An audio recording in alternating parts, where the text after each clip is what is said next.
I'm going to address you on two issues.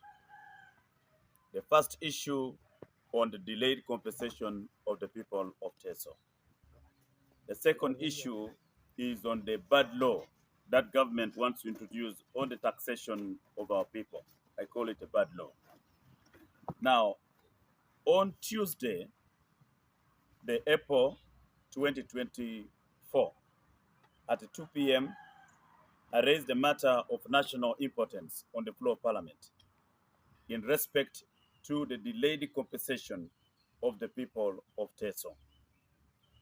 Parliament directed the Attorney General, Kirio Kiwanuka, to ensure that he includes the delayed compensation of the people of Teso in the ongoing ministerial policy statements in the budget of 2024-2025.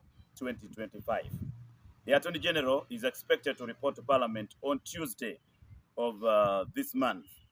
Now, if the Attorney General does not include the compensation of the people of Teso in this year's budget, I, Ebwalu, on behalf of the people not only of Soroti West, but on behalf of the people of Teso and other areas that have not been compensated, I will not participate in the passing of the budget of the 2024-2025 financial year.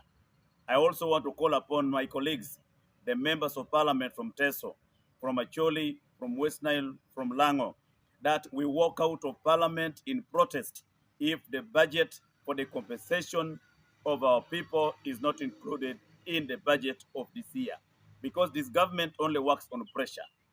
My colleagues in the Teso parliamentary group, this matter is not about NRM. This matter is not about FDC, my party. This matter is not about NOP. This matter is about the people of Uganda.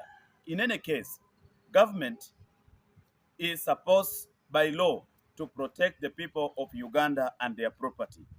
Government failed in its obligation under Article 21, Article 22, and Article 24 to protect our freedoms and our property. A number of our people were killed. A number of our people were abducted. They were raped, and we lost property. Government denied all that until our people went to court. I want to thank the Honorable Elijah Cooper. I want to thank the Honorable Julius Ochen, Papa Imodot, and others who went to court. And now we have 3 court judgments. In all the 3 court judgments, government lost these cases. The latest case was on the 19th of October 2023, where the court ordered government to pay us by June of this year. By June of this year, all the people of Teso should have been compensated. Failure to do that, we are allowed to use all other avenues to take government to court. If government does not pay us by June of this year, I have talked to our lawyer, Counsel Richard Omongole, of Omongole and Company Advocates. We are going to drag government to court now for execution so that we now recover by force. My position was very clear. Okiror, the so-called chairman of Teso Parliamentary Group, went and attacked me for raising the issues on behalf of the people of Teso, the issues he has failed to raise as a chairman. I am saying we need a comprehensive list of all the people who have been paid. How much were they paid? What were they supposed to get? Because the court said that each person be paid 950,000 for a cow lost. So we are saying, you kindly government make the list public so that we can all get to understand. The Attorney General failed to provide that list. So for the chairman, the so-called chairman of the Teso Parliamentary Group, who should be leading us, to come out and attack me instead of supporting me, it was a very unfortunate situation. I am going to meet Okiror in Parliament and tell him his face and tell him that you are one of the people who are letting the people of Teso down. Because this matter is not about NRM. This matter is not about it is about the people of Teso. The chairman of Teso Parliamentary Group should instead be supporting me, should be backing me in this matter. Because for them in NRM, they cannot raise such matters. But for us, we can raise. That's why we keep telling NRMs, the issues you cannot raise, you tell us to raise. That's what happens in other areas. In Acholi and Lango and other areas, the issues that NRM cannot raise, they give their colleagues in opposition to raise. And that's what they should be telling me. The issues that they cannot raise, let them tell us to raise. So I will take up this with the chairman himself, and I will confront him in parliament when I meet him. According to the court records, and in consultation with our lawyer, Counsel Richard Omongole, the court made a ruling.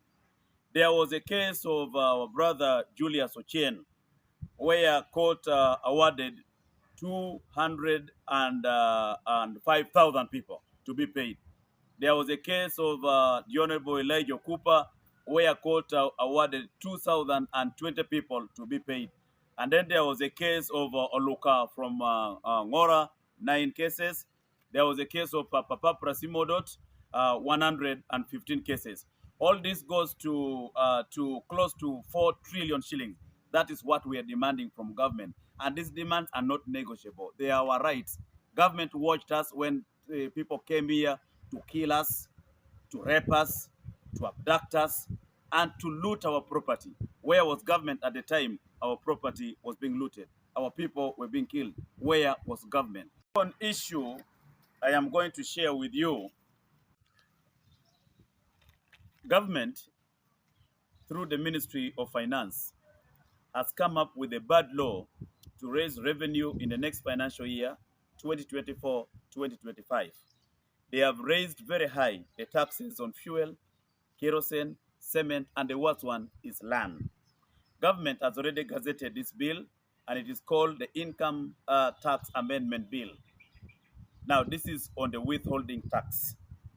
If you intend to sell your land, if your piece of land is 10 million shillings, it means you have to give government 500,000 from that money of yours. This money will be charged on the purchasing price of the land. So if you intend to sell your land at 20 million shillings, you must be ready to give government 1 million from your money. I want to say this is a very bad law that we are going to oppose it generally, and particularly we are going to oppose this law. Land belongs to the people according to Article 237(1) of the 1995 Constitution, and it has never been amended.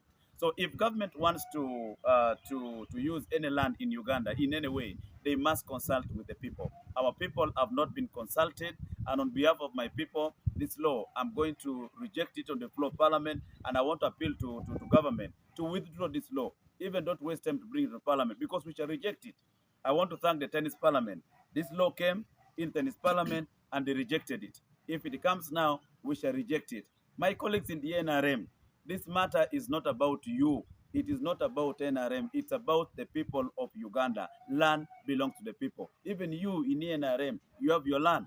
Even you in FDC, you in any party, you have your land. So when it comes to the matters that concern the people of Uganda, we should not take our party lines. We must stand with the country and not stand with our parties.